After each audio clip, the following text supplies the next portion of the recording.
Good morning, good evening, good afternoon, everyone who's listening into our show. Welcome to another edition of HFS Unfiltered.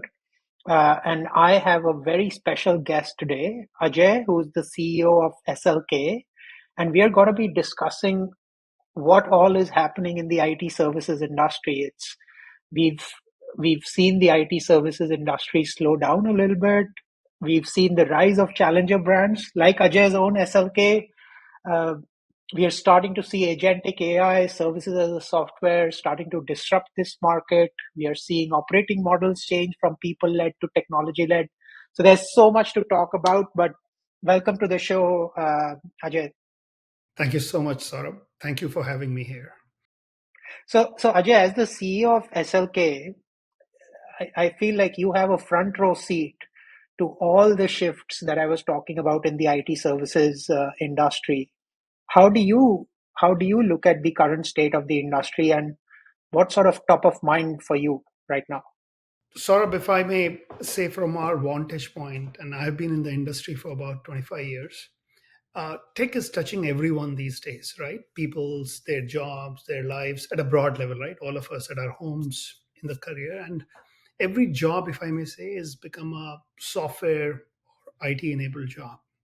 So there's definitely a need for talent that I see, which is around uh, aspirations of our clients, whether they have in-house talent, whether they want to look at nearshore, GCCs, looking at providers like us and others to kind of really help them look at how this tech enablement continues, the journey continues, right? So that is definitely one very key aspect which we see and which continues to help, and new technologies are coming. Second thing which we are seeing is, since the days of COVID spend are gone, if I may say, and they went away, I would say, like a couple of years back. So we see the COOs, CFOs, they are interested to look at mapping the spend with the outcomes, and also aligning them with the broader org goals, right? What kind of things they want to achieve. So you would see that some cautious, some delays in the budget, some kind of things around, and you see those things broader. I'm sure you track them, the IT services industry, and you see how the results are, right? Single digit results in some places double digit results. We are looking at double digit for ourselves and looking how we grow there. The third thing that we look at is definitely the AI, Gen AI is coming, the agentic AI, as you said.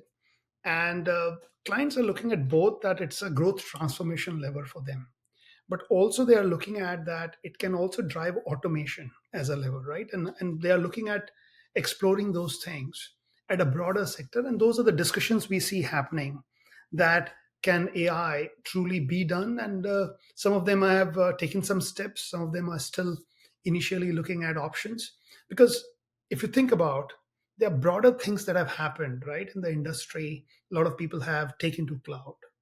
The digital that started about 10 years back has already gone ahead, and now this is the next step, an evolution in the journey which I see, and I think it'll happen.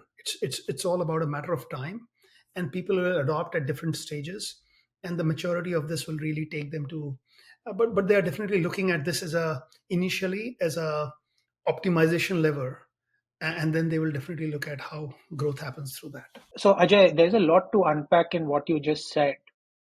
But another, before I get into AI, and we can't have a conversation today without talking about it, uh, I'm also seeing enterprises more interested than ever in challenger brands like yourselves, versus talk about only the big behemoths, call it Accenture or TCS or Infosys or Wipro or what have you. In fact, I remember I was just having a conversation with a CIO yesterday, and he said, "Saurabh, don't talk to me about this and one of those large brands. Tell me about someone who I don't know about." And that's the sentiment that I'm hearing very often today than in the past. What do you think is driving this interest in finding new services company, new startups, new challenger brands? See, First, I want to start by saying those brands that you named, those big ones, are very well respected, and they have done a good job, I would say, in the last 20 years or so. But the what underpinned them was a strong fervor around labor arbitrage. And also, naturally, they were built on some technology as well. I think the scale part, that you need such a big scale to drive some transformation. Because if you think about the scale part, nobody in the industry has its best people sitting on the bench, right?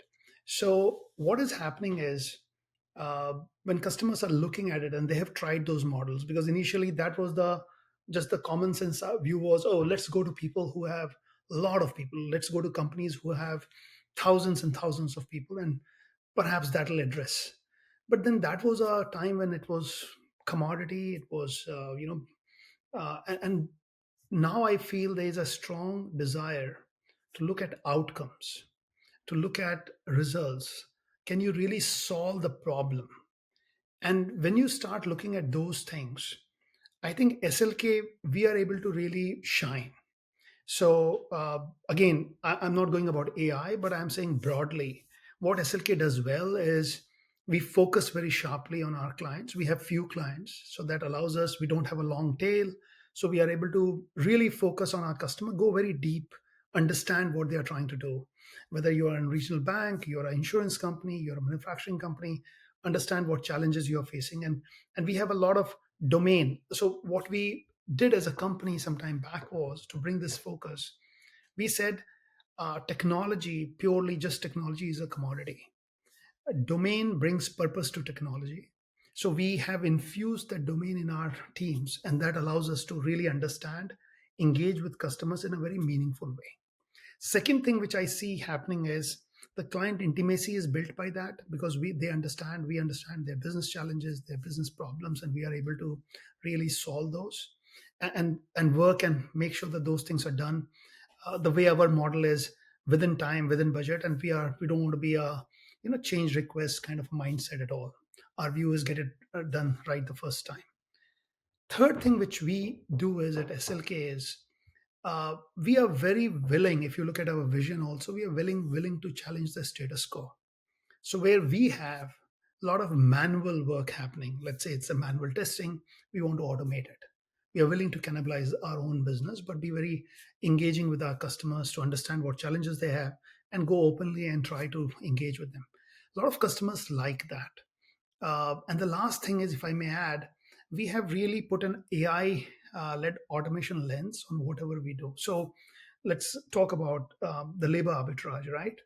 If you think about the maintenance, most, I would say, 80 to 90% of business of a lot of IT services company comes from the maintenance side, app maintenance, infra maintenance, those kind of work. We have created a digital maintenance capability using a platform which is built on AI, which basically its job is to kill the work. So, if you think about in the maintenance side, most of the work comes through tickets, and then you are solving response time, resolve time, and all that. What SLK's goal is, why do you need tickets? How do I eliminate them? How do I automate them? How do I suppress them? And that's the goal. And once you are able to do that, you really are able to take, if I may say, all this junk out of the work that you are doing, and really look into some meaningful work and really help them. So when customers see partners like us doing those things, that builds a lot of sticky relationship, a lot of deep relationships, and that's how we have been able to succeed. Yeah, no, that's very well said. I think I think there is a definitely the angle of TLC or tender love and care that companies like yours are able to give to the clients. That's just going to be inherently difficult for humongous companies unless you are a very very large client of theirs. And the other point that I wanted to pick on, Ajay, is what you mentioned about why do you need tickets? Because I agree, you need tickets because something has gone wrong either upstream or downstream, and that's why you need tickets. And in a way, that's the fundamental issue in IT services because we're not addressing or reducing the technical debt in our clients. We are just servicing that technical debt, right? And I feel now with AI and some of these new technologies coming in, we have the toys in our toolbox to address those. So tell us a little bit about how you are delinking IT services from an operating model perspective also, because our operating model are so people linked, right? We sell and consume based on FTE basis or rate cards or effort. How are you delinking your operating model as you embed more and more of artificial intelligence and automation into your services? See, I would say there's a two-step process, if I may share with you. One is we have tried to do that internally. So first we, as they say, you got to eat your own dog food. So we try to do it internally in SLK. So when we created this capability and we started on our AI journey a little ahead of others. Uh, Before I joined SLK, I had a discussion with the founder, chairman, CEO, and we were talking about in 2019 he had acquired a company in AI, very deep capabilities, a lot of PhDs, brilliant guys. And then uh, we said let's scale our RPA business. Beyond a point of time, the RPA doesn't scale very well. Yes, some places RPA could be useful, but broadly, AI gives you a lot more capabilities. So we started building on this journey. And to your point about how are we doing it? First, we said when we build this platform that we call Peak Perform, we said okay, let's take a goal. We will not have service desk in SLK anymore. So there's nobody today, Saurabh, in SLK where you can call somebody. There's nobody taking your calls. The tickets also have vanished. With ServiceNow, our Peak Perform platform, which is this AI platform, assistive AI platform, it's working, and it can solve your problems. If you have a problem that your password has been problem, you get an answer right away. So in fact, what has happened is our CIO, from being an ITSM, focus where he was deep into that thing, has become an innovator inside SLK. What he's doing these days is he's involved in when new people join SLK, he's teaching them. There's a 1 hour session which he says this is the new way. This is when you have a problem. This is how the problems will be solved. So he's enjoying that. He's also trying to create new capabilities, new tools that because see when you keep on doing things in the same old way, and I always feel that your mindsets ossify into orthodoxy, right? We just keep on doing things the same way. Now he has really jumped over that hill, and he's now doing things in a much more innovative way, new tools, new capabilities, how employee experience can be improved. So that is the kind of capability we are able to drive, right? And I just gave you one example. We have been able to do the same thing in marketing, same thing in our recruitment. They are not human beings sorting through resumes anymore in SLK. They are not human beings allocating people in SLK. So those things, when we did it ourselves, that gave us the confidence that we can go to our customers. And then we took this capability to our clients. We have shared with them how we are able to really look at, because if you think about ITSM, the whole ticketing aspect of response time, resolve time, you're having humans basically spend their time doing a mundane activity. And that activity, they can do much more in innovative work, as I gave the example of our CIO. And I think that's what has driven us to create that capability. Plus, what happens is we don't need to be dependent on labor. See, labor arbitrage is one thing, but nobody talks about the mistakes that humans do at times. We are making these guys work late night. We are making, and those mistakes are costly as well for us and for our clients. So simply what we decided is if you take the mundane out of your work and my work, and we have this exciting work which is curious, we keep on doing some work which makes us feel wow, we learned something new. I think that is more exciting, and that's what we are doing. So, so let's talk about the other side of this equation, which is the talent equation, right? And on one, it's it's almost like a double-edged sword, because on one hand, as you rightly mentioned, Ajay, you're looking at you know a lot more productivity, a lot more personalization of even things like basic stuff like ITSM. But on the other hand, employees and every young person is concerned about job displacements, about will I have this job or not, what do I need to learn to stay relevant. So it's almost like this two sides of the coin. Where do you what is your advice to young people today? What do they need to do to be successful? I think that is a great question. And I think, Saurabh, if we look at our own career in the last 30 years, and even before 30 years, a lot of jobs have, it is a cycle. It has happened over the last, I would say, 100 plus years, that the jobs which are manual will get automated, right? If you think about the switching jobs of telecom, they went away, new jobs came in, and these are meaningful jobs. So I look at it as a the business model of IT services industry has to change. The supply side has to change. The supply side where the talent comes in. Today, what normally the IT services industry in this last 20, 25, 30 years has been built on is if you're a talent in this industry, you need to learn certain tools, technologies, right? I think from learning and becoming very, very tool technology dependent, I think AI is giving you the liberation that you can figure out what to do, how you can add value. Because the mundane part of tool technology that I know SAP, I know Oracle, I know, those tools, ServiceNow, I think those are going to go away. We have actually, I want to give you a short example.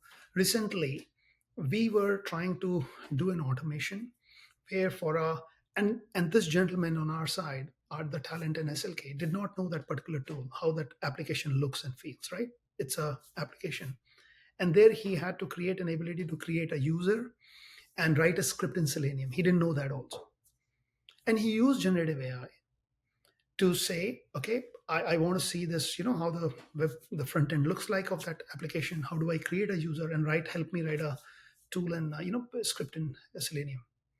Typically, to do something like this, if you give it to a human being, you are assuming about 6 months. New technology, right? New things. You have to learn it. It takes time. It happened in 15 minutes. So when I look at that kind of an impact, and when I look at somebody who's coming in, so yes, definitely what will happen is on the supply side, on the talent side, I think that this gives you the freedom, but you have to be ready to change. You have to be willing to change yourself and not just hold on to that this was my job and this is what I was to doing, right? Because those jobs which were in telecom where you were switching, when I remember when I used to make calls, trunk calls and all that, they went away. But if you are holding on to that, then you won't have the future job. But I look at, I'm super excited, Saurabh. I go uh, every quarter. I meet with mostly almost everyone in the company. I try to engage with them through town halls, through meetings. And what I'm super excited, at least in SLK, I will share with you is that our people are leaning forward. I don't want to say, because I know some companies try to say, well, we have got so many thousands of people trained in AI. I want people to be embracing it, engaging with it, shaping their careers with it, and being flexible to see what they can do. And we are seeing that shift happen. So I see that as a positive side where they would be doing things which are not just, holding them back. But this needs to be curious. You need to have an open mindset and you need to be engaging. And our business model will also change. I think that what we are today, in 5 to 10 years, the way the discussion will happen in this industry would be very, very meaningful. And we would be able to get much more closer to our clients, really help them become successful in what they want to do in their industry. Yeah, I couldn't agree more. I keep joking that what the calculator did to math, AI will do to the work that we are doing, and in a good way. My 12-year-old is now using calculator to do her math. My teachers never allowed to do allowed us to do that, right? But it's just a part and parcel of our world. So look, Ajay, this has been a fascinating conversation. But before I let you go, I want to ask you one thing. If let's say you had a magic wand and you could wave it to make one wish come true, only one, what would that be? I feel that we need to be bold. The industry, if I may say, clients, I think this transformation, this change is coming. Be bold to embrace it, because when you are not bold, not leaning forward, you miss things. I understand the point of risk, but if I may say, one of the things that I learned in my career is, um, you should always take a risk you can afford to lose, and there's nothing much to lose here. You got to be bold. You have to lean forward and move in this. And I believe that's how transformations are done. It is not about you're blindfolded, your eyes wide open. uh, and I think that sometimes you may get a little bit of a fog, right? But you should be able to, as you have the determination to move forward, you'll find the true north as well. And I think this transformation that is happening in our industry, I can talk about broadly in my company in SLK. We are super excited that the growth is going to come in SLK by being bold, by challenging the status quo, by ensuring that our customers are getting their business performance, and we are the partners who deliver that. This has been a fascinating conversation, Ajay. Thanks for your time. I completely agree with your bold vision. I think we have to be bold. It's I feel it's better to fail fast than not do anything about it. And I think you have to take some decisions. Just stalling it and kicking the can down the road doesn't help, because this thing is not AI is not a flavor of the season. It's here to stay. Whether it takes 6 months or a year or a couple of years, this transformation is happening. And that's very, very consistent in every conversation that I'm having. And so being bold is a really good message. So thanks a lot, Ajay, for sharing some of your wisdom with us, sharing some of your experiences, and also sharing about what SLK is trying to do differently. That is creating some waves out there. So thanks a lot for your time. Thank you so much, Saurabh, for talking to me, and looking forward to learning more from you guys. You guys at HFS have done things in a different way. I have always watched with fascination the things that you do differently, and we are in the same industry, and I'm sure we would be talking about what we have done and how we have changed. Because to me, as I said, right, every company is going to be an AI led company, and that's what we have to do, achieve together. But thank you so much for your time.